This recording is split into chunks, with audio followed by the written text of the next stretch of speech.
Après des millions d'années, deux ennemis jurés se retrouvent enfin face à face. D'un côté, Moro, consumé par une rancune sans fin. De l'autre, Bu, éveillé par les souvenirs du Daikaioshin, le regard chargé de colère. Sans détour, Bu affirme qu'il n'a rien oublié.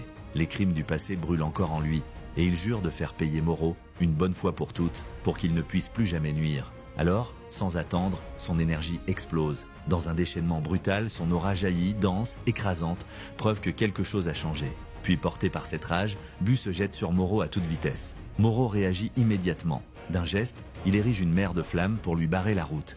Mais Bu la traverse sans la moindre hésitation, comme si elle n'existait pas. L'instant d'après, son poing s'écrase violemment sur le visage de Moro. Il enchaîne, prêt à frapper encore, mais soudain, Moro contre-attaque. Froid, calculateur, il transperce Bu en plein ventre, un sourire victorieux aux lèvres. Pourtant, quelque chose ne va pas. L'expression de Bu change. Sans un cri, il se libère, recule brusquement, puis riposte avec une pluie de boules d'énergie. Mérus, en retrait, observe la scène, stupéfait.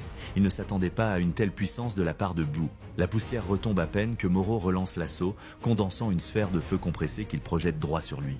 Mais Bu, imperturbable, la dévie d'un simple coup de pied, puis en un éclair, il surgit au-dessus de Moro et lui assène un second coup dévastateur en pleine face, l'envoyant s'écraser violemment sous terre. Mais au cœur de cet affrontement, un détail n'échappe pas à Vegeta.